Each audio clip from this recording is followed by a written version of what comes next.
So, hello everyone, welcome to our online learning platform SP Lesson।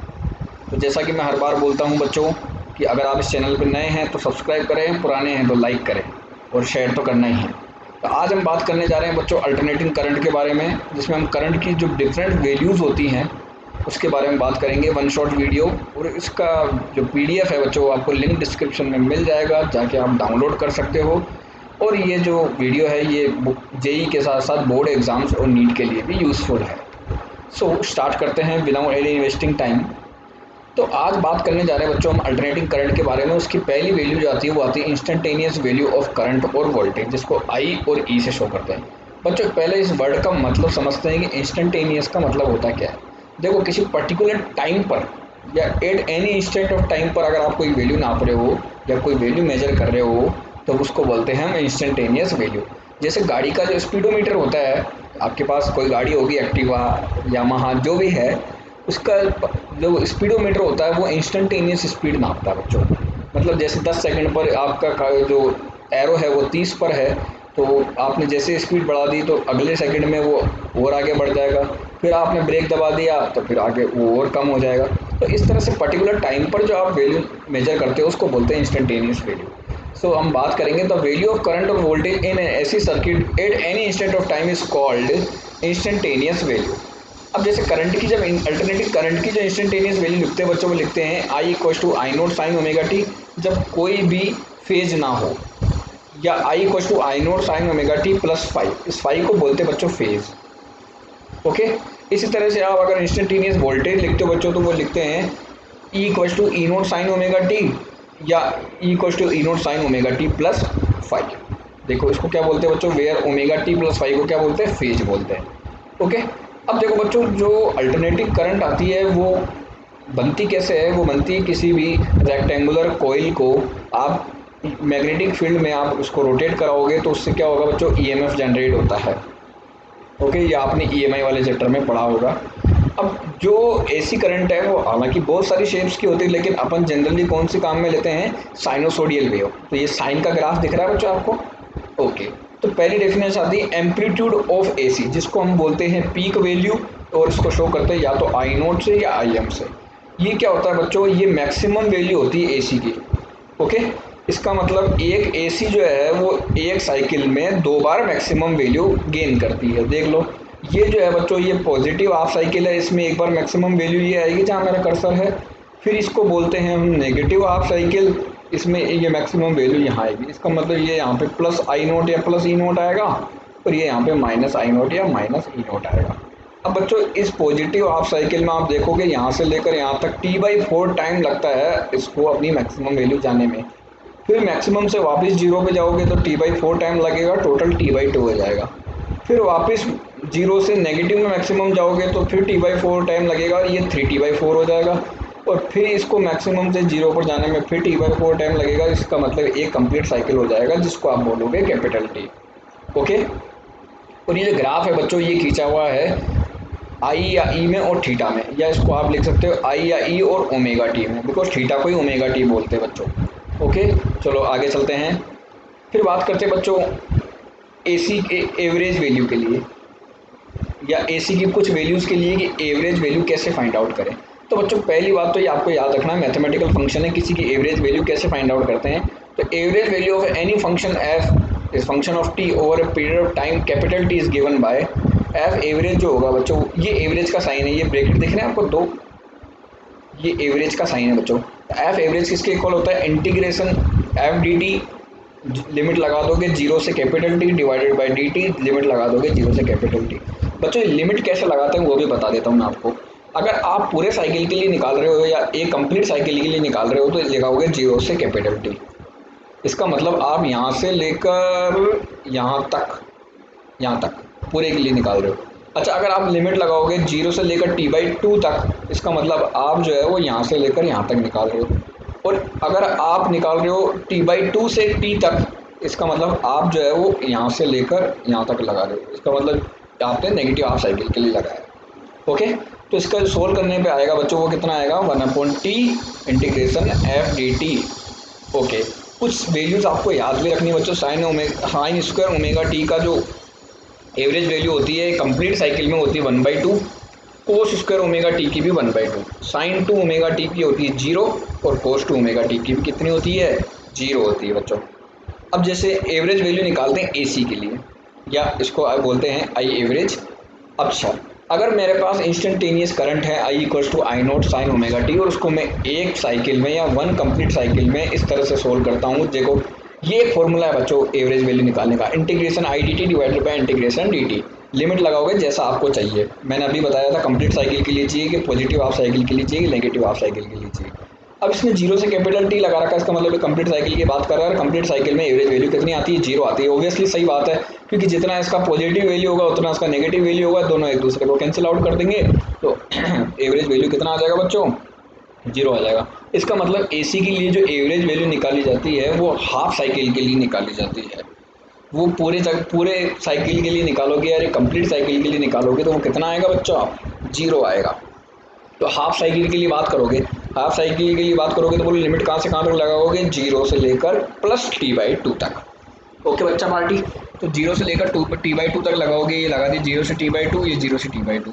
आई को क्या लिख दिया मैंने आई नोट साइन ओमेगा टी, ये रख दिया dt, और dt का इंटीग्रेशन करोगे बोलो बच्चा t आएगा और t की लिमिट लगा दोगे t/2 माइनस 0 तो t/2 बचेगा।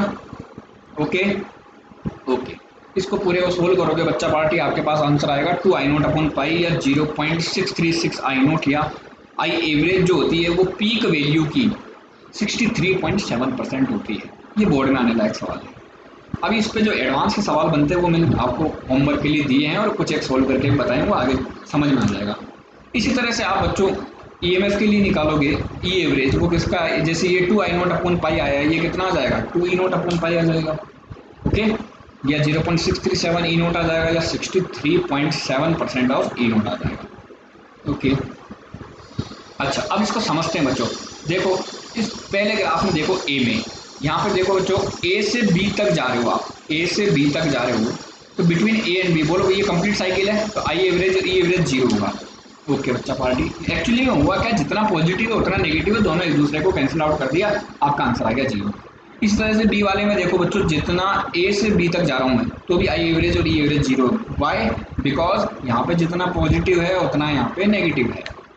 लेकिन सी वाले ग्राफ में देखो, अगर आप ए से सी जाओगे, ए से सी जाओगे तो बोलो पॉजिटिव हाफ साइकिल है, आई एवरेज 0 नहीं होगा। या सी से बी जाओगे, सी से बी जाओगे बोलो नेगेटिव हाफ साइकिल है, आई एवरेज और ई एवरेज 0 नहीं होंगे। तो आप समझ गए होंगे कि आई एवरेज ई एवरेज कब 0 होते हैं। इसलिए अपन कभी भी कंप्लीट साइकिल के लिए आई एवरेज ई एवरेज नहीं निकालते, क्योंकि हमको पता है 0 क्यों निकाले हम। इसी तरह से हाफ साइकिल के लिए निकाला जाता है। फिर बात करते हैं बच्चों आरएमएस वैल्यू, आईआरएमएस, और इसको बोलते हैं इफेक्टिव वैल्यू, या इसको और बोलते हैं वर्चुअल वैल्यू।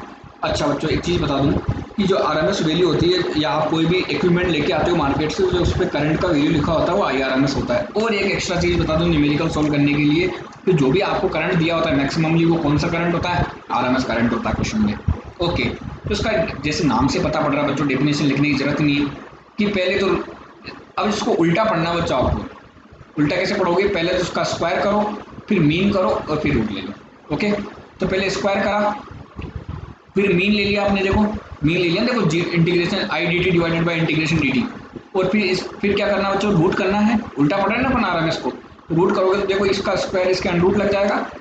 ओके, तो ये आपने इसको सोल्व करा, आई स्क्वायर डी, आई को क्या लिख दिया I naught sine omega t, square करोगे I naught square sine square omega t d t, और इंटीग्रेशन डी टी के लिमिट लगाओगे 0 से कैपिटल टी से, वो टी आएगा। ओके, फिर इसको आप फर्दर सोल्व करोगे बच्चों, आई आर एम एस किसके इक्वल आ जाएगा, सबको पता है, सबने पढ़ा हुआ है, I R M S which is equal to I naught by root 2, या 0.707 आई नोट। अच्छा, इसकी एक डेफिनेशन और बनती है कि ये उस डीसी करंट के इक्वल है जिसको अगर किसी रेजिस्टेंस से अपन पास आउट करें तो ये उतनी हीट प्रोड्यूस करेगा जितनी की एसी उसी सेम टाइम में। ओके, अब कुछ सवाल करते हैं बच्चों इसके ऊपर बेस्ड। देखो word example number 2, is the voltage in an AC circuit is represented by the equation, ये इक्वेशन दी हुई है आपको फाइंड आउट करना है पीक वैल्यू, आरएमएस वैल्यू और एवरेज वैल्यू और फ्रीक्वेंसी। अच्छा बच्चों ये देखो v equal to V naught sine omega T, तो ये वी नोट जो है वही पीक वैल्यू है, तो आपका आंसर आ गया 220√2 या 311 वोल्ट।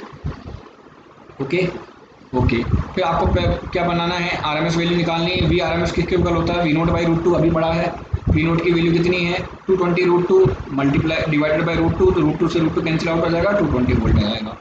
ओके, एवरेज वैल्यू निकालनी है। एवरेज वैल्यू किसके इक्वल आती है, V average 2 E naught upon pi आता है। इसकी वैल्यू रख दी 311, आपके पास आ जाएगा 198.171। इसी तरह से आपको फ्रीक्वेंसी निकालनी है। फ्रीक्वेंसी के लिए ओमेगा चाहिए, बिकॉज ओमेगा इक्वल टू होता है 2πf। तो f equal which is equal to omega upon 2π। Omega कितना दे रखा है आपको 314। आप इसको सॉल्व करोगे आपके पास आ जाएगा 50 हर्ट्ज। ओके, जो कि जनरली एसी की फ्रीक्वेंसी होती है अपने घरों में। इंडिया में 50 हर्ट्ज होती है, अमेरिका में 60 हर्ट्ज होती है बच्चों। वर्क एग्जाम्पल नंबर 3 देखते हैं बच्चों। देखो ये बहुत अच्छा सवाल है। एक current is made of 2 component of A DC I1, ये 3 एम्पियर है, और एक एसी कंपोनेंट है I2 which is equal to 4 √2 sin omega T. Find the reading of the hot wire ammeter. बच्चों एक हॉट वायर अमीटर के बारे में एक चीज़ बता दूँ, आप एसी को डायरेक्ट डीसी वोल्ट मीटर या डीसी अमीटर से मेजर नहीं कर सकते, बिकॉज वो जो है मैग्नेटिक इफेक्ट ऑफ करंट पर बेस्ड है। ओके, और ये जो हॉट वायर अमीटर होते हैं ये हीटिंग इफेक्ट ऑफ करंट पर बेस्ड होते हैं। इसीलिए आप जब एसी और डीसी को मेजर एसी के करंट या वोल्टेज को मेजर करते हो तो हॉट वायर अमीटर या हॉट वायर वोल्टमीटर काम में लेते हैं। अब आपको पता है बच्चों कि जो करंट है वो एक स्केलर क्वांटिटी है, इसलिए वो डायरेक्टली ऐड हो जाती है। अच्छा, तो अब I1 प्लस I2 करोगे कितना आ जाएगा, बोलो 3 + 4 √2 sin ओमेगा टी आ जाएगा बच्चा पार्टी। ओके, अब आपको क्या निकालना है, IRMS निकालना है। बिकॉज आपको मैंने बताया था जो भी रीडिंग दी जाती है, जो भी रीडिंग पूछी जाती है वो RMS का, आपको बोला नहीं है इसने RMS निकालना है, पर जो मेजर करेगा वो RMS करंट ही होगा। इसलिए मैंने सवाल डाला कि बच्चे पूछेंगे सर करंट कौन सा निकालना है, तो करंट वो निकालना बच्चों कौन सा वाला, RMS करंट। तो RMS करंट निकालोगे बच्चों क्या आएगा, पहले स्क्वायर करा फिर मीन करा, बोलो फिर रूट आ जाएगा, इसका स्क्वायर इसके रूट लग जाएगा। ये आपने सोल्व करा बच्चों, dt का ये t आया है, 1/t आपने बाहर ले लिया। अब इसका स्क्वायर करोगे ये आएगा बच्चों। अब आपको पता है कि एक कंप्लीट साइकिल में साइन ओमेगा टी और साइन स्क्वायर ओमेगा टी की वैल्यू सबको पता है, आपको मैंने पिछले पेजेस में मैंने बता रखी है आपको। इसको सोल्व करोगे आपके पास आंसर आ जाएगा 5 एम्पियर। फिर देखते हो बच्चों, ये है एडवांस के लायक सवाल। इसको देखो, if a direct current of value मतलब डीसी ऑफ वैल्यू एम्पियर ए। अब देखो ये दे रखा है बच्चों, ये डीसी दे रखी है और एक एसी दे रखी है, B sine omega t, where B is the amplitude और peak value of AC flowing through a wire. What is the effective value. Effective value मतलब आरएमएस, मैंने बताया था ना आरएमएस को इफेक्टिव बोलते हैं। ये देखिए effective value, virtual value, RMS value सब एक ही बात है। ओके, तो आपको पता है कि करंट जो होती है बच्चों वो एक स्केलर क्वांटिटी होती है, डायरेक्टली ऐड हो जाएगी। डायरेक्टली ऐड करोगे तो कितना हो जाएगा, ये रही ए वैल्यू, ये रही बी साइन ओमेगा टी, दोनों को ऐड करा ये आ गया A plus B sine omega t. फिर वही वापस integration I d t divided by integration d t, पहले स्क्वायर करा फिर मीन लिया फिर रूट ले लिया। ओके, फिर ये वैल्यू रख दी आपने, इसका करा आपने होल स्क्वायर करा ए प्लस बी का होल स्क्वायर से। फिर आपने देखा कि साइन एक फुल साइकिल में साइन ओमेगा टी 0 होता है, sign square omega T half होता है, पहले भी बता रखा है। इन दोनों की वैल्यू पुट कर दोगे इसमें तो आपका आंसर आ जाएगा। ओके, और कुछ मैंने चार्ट बनाया बच्चों, ये बोर्ड में भी काम में आता है, नीट और जेई दोनों तीनों में काम में आता है, कि ये जो कुछ इंपॉर्टेंट सर्किट है जैसे RL, RC, LC और LCR सर्किट, ये रिवीजन के तौर पे बनाए हुए बच्चों, सारी वैल्यूज इसमें पुट करी हुई है, आप देख सकते हैं नोट्स PDF डाउनलोड करके। और ये मैंने कुछ सवाल डाले हैं बच्चों, देखो RMS वैल्यू पे बेस्ड है।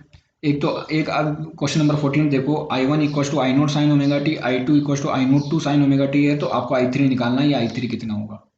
ये आपको 4 ऑप्शन गिवन है, जिसको आए वो मुझे कमेंट बॉक्स में बताए क्या आंसर आ रहा है, मैं उसका सोल्यूशन बता दूंगा। 15 नंबर देखो बच्चों, the average and effective value of the wave shape shown in the figure, ये आपको इसकी वैल्यू फाइंड आउट करनी है। और ये बच्चों ये भी एडवांस के लायक सवाल है, find the RMS and average value of the wave form shown in the figure. तो ये 3 सवाल मैंने होमवर्क के लिए दिए हैं, आपको उसको सोल्व करना है और कमेंट बॉक्स में इसका आंसर बताना है बच्चों। और प्लीज़ भूलिएगा मत लाइक, सब्सक्राइब और शेयर करना, रोज इस पर वीडियो अपलोड होती रहेगी, तो स्टे ट्यून्ड रहिए। Thank you.